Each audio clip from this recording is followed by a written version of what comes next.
नमस्कार दोस्तों। देव क्लासेस में मैं रमेश कुमार देव आप सबका बहुत बहुत स्वागत करता हूं।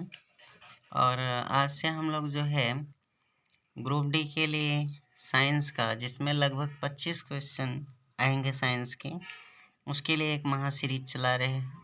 और मैं इसमें आपको कम से कम 2 से 3 हज़ार क्वेश्चन का प्रैक्टिस कराऊंगा जो ज़्यादा से ज़्यादा आए हैं।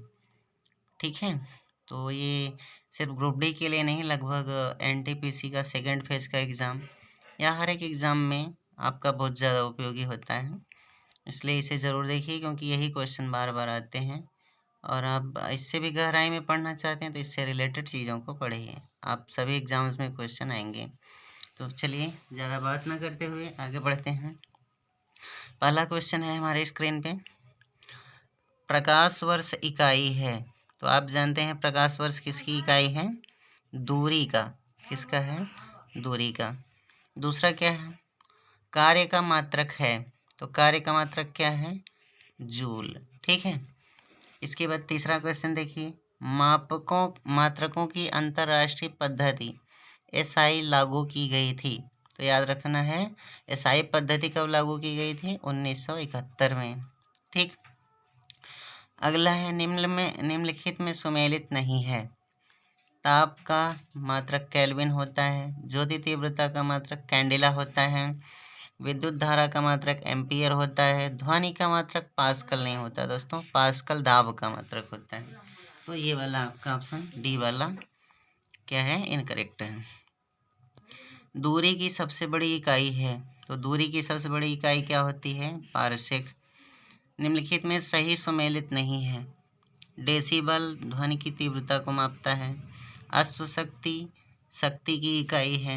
समुद्री मील दूरी की इकाई है। सेल्सियस ऊष्मा की इकाई है। ये गलत है, सेल्सियस ताप की इकाई होती है।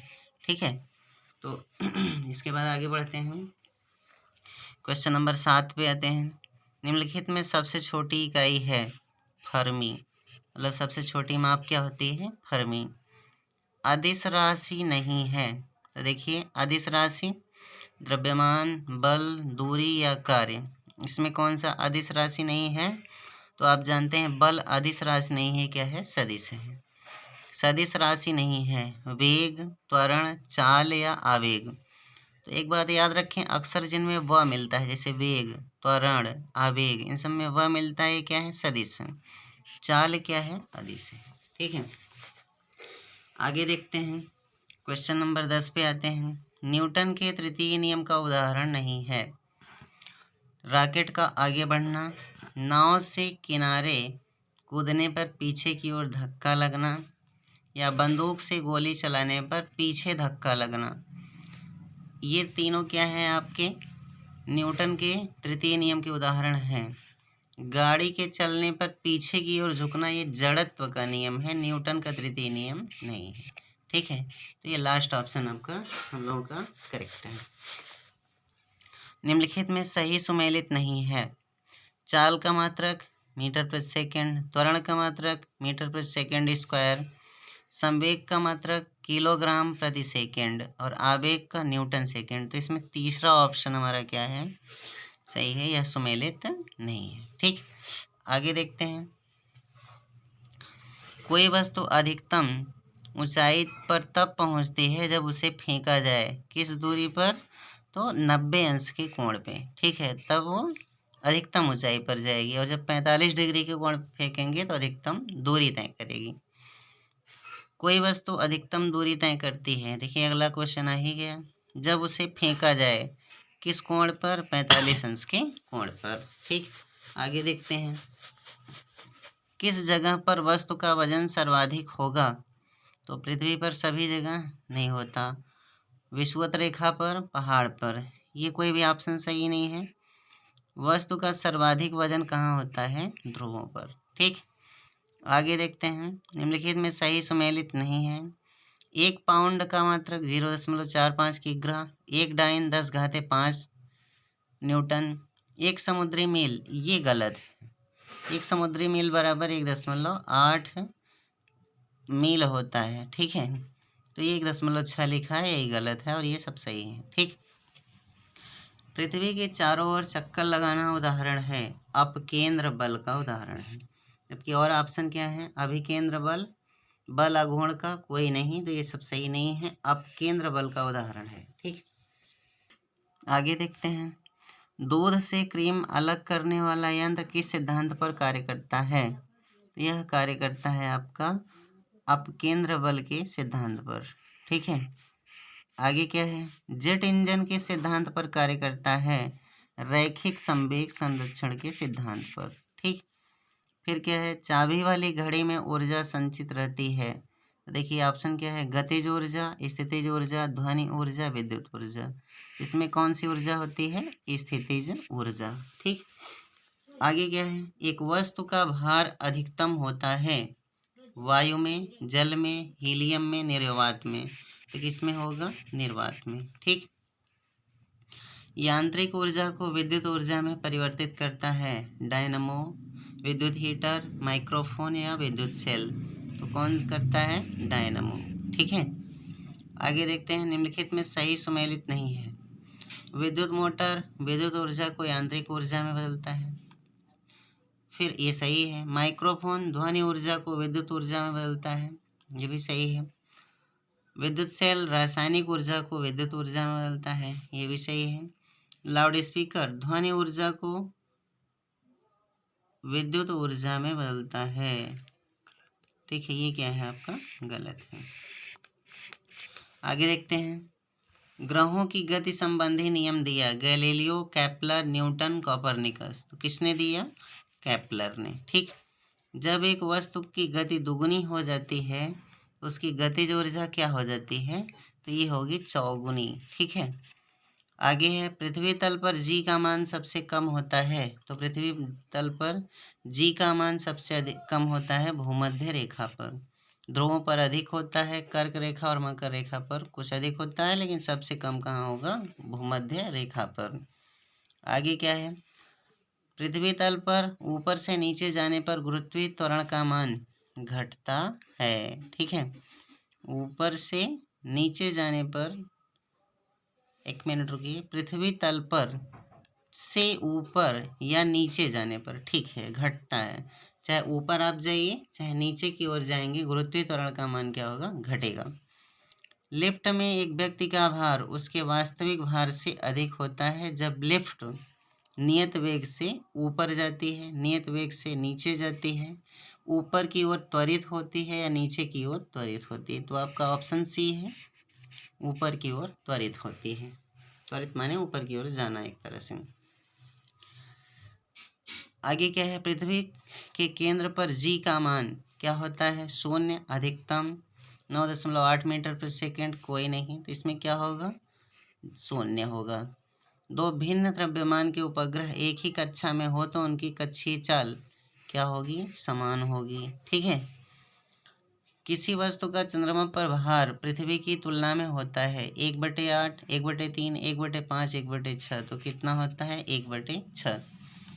उपग्रहों में अंतरिक्ष यात्रियों का भार क्या होता है, शून्य होता है। ठीक, आगे क्या है, गुरुत्वाकर्षण का नियम किसने दिया, न्यूटन ने, गैलीलियो ने, फैराडे ने, केपलर ने, तो किसने दिया, न्यूटन ने। ठीक, पृथ्वी तल पर जी का मान क्या होता है, 11.2, 9.8, 8.9, 10 मीटर प्रति सेकंड स्क्वायर, तो 9.8 मीटर प्रति सेकंड स्क्वायर। आगे है, पहाड़ों पर खाना देर से पकता है क्योंकि वहाँ वायुमंडलीय दाब क्या होता है, कम होता है। ठीक, अधिक होता है, गलत है। अपवर्तित रहता है, गलत है। दाब का प्रभाव नहीं पड़ता, ये भी गलत है। पृथ्वी तल से ऊपर जाने पर वायुमंडलीय दाब क्या होता है, घटता है। आगे क्या है, बढ़ता है, अपरिवर्तित रहता है, कोई नहीं, ये सब गलत है। क्या होगा, घटेगा। प्रेशर कुकर में खाना जल्दी पकता है क्योंकि उसमें देखिए क्वथनांक बढ़ जाता है, क्वथनांक घट जाता है, खाना अधिक ऊष्मा नहीं लेता है, कोई नहीं, तो यहाँ क्या होगा, क्वथनांक माने बॉइलिंग पॉइंट, उबलना क्या है, बढ़ जाता है। बैरोमीटर में पाठ्यांक का गिरना सूचक है, अगर पाठ्यांक नीचे की ओर जाता है तो यह किसका सूचक है, निश्चित रूप से आंधी तूफान का होता है। ठीक है, अगर यही ऊपर जाएगा तो मौसम क्या होगा, स्वच्छ होगा।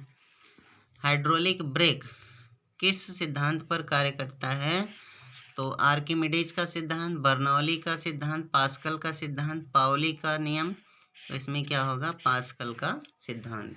ठीक है। पिघलने पर बर्फ का आयतन बढ़ता है, घटता है, अपरिवर्तित रहता है, पहले घटता है फिर बढ़ता है, तो इसमें क्या होगा, घटता है। जल का घनत्व अधिकतम रहता है 4 अंश सेल्सियस तापमान पे। ठीक है। आगे क्या है, जल से भरे एक बर्तन में बर्फ का टुकड़ा तैर रहा है। जब जल पूर्णतः पिघल जाएगी तो पानी का तल क्या होगा, ऊपर उठ जाएगा, नीचे गिरेगा, उतना ही रहेगा, पहले बढ़ेगा बाद में घटेगा, तो क्या होगा, उतना ही रहेगा। ठीक है। जब बर्फ पानी पर तैरता है तो इसके आयतन का कितना भाग ऊपर रहता है, तो 9/10, 1/10, 2/9, कुछ नहीं, तो क्या होगा, 1/10। ठंडक में पानी की पाइप फट जाती है, क्यों, क्योंकि पानी जमने पर क्या होता है, फैलता है। ठीक। निम्नलिखित में से सही सुमेलित नहीं है। बैरोमीटर वायुदाब, लैक्टोमीटर दूध की शुद्धता, हाइड्रोमीटर जल का अपेक्षिक घनत्व, हाइग्रोमीटर ऑक्सीजन। ये गलत है। हाइग्रोमीटर क्या मापते हैं, अपेक्षिक आर्द्रता। ठीक है। नदी में चलता हुआ जहाज समुद्र में आता है तो जहाज का स्तर पहले जितना रहेगा, थोड़ा ऊपर उठेगा, थोड़ा नीचे जाएगा, उसमें रखे भार पर निर्भर करेगा। तो ये क्या है, थोड़ा सा ऊपर उठ जाता है। ठीक है। आगे देखते हैं, केशिकत्व का उदाहरण नहीं है। केशिकत्व का उदाहरण स्याही का सोखना, भूमिगत जल का ऊपर चढ़ना, सूती कपड़े का जल पर फैलना, सूती कपड़े पर जल का फैलना, फुहरने पर ठंडक का अनुभव होना। ये केशिकत्व का उदाहरण नहीं है, ये किसका है, यह है पृष्ठ तनाव का उदाहरण। ठीक है। पृथ्वी वर्षा की बूंदें गोल होती हैं पृष्ठ तनाव के कारण, केशिकत्व के कारण, श्यानता के कारण, वाष्पन के कारण। तो कौन सा सही है, पृष्ठ तनाव के कारण। वेंचुरी मीटर से क्या मापते हैं, पृष्ठ तनाव, जल का घनत्व, जल का प्रवाह दर, जल का आयतन। इसमें क्या होगा, जल की प्रवाह दर। लोलक की कार्यावधि निर्भर करती है लोलक के द्रव्यमान पर, लंबाई पर, समय पर, उपर्युक्त सभी पर। तो आपका क्या होगा, लंबाई पर। सामान्यतः मानव शरीर का ताप चालक है 37 degree Fahrenheit, 98.4 degree Fahrenheit, 99.6 degree Fahrenheit, 98.6 degree Fahrenheit. तो यही आपका क्या है, 98.6 या 7 देता है। ये अगर डिग्री सेल्सियस होता है तो 37 हो जाता है, 36.9। निम्न में ऊष्मा का सर्वोत्तम चालक है, जल, पारा, ईथर या अल्कोहल।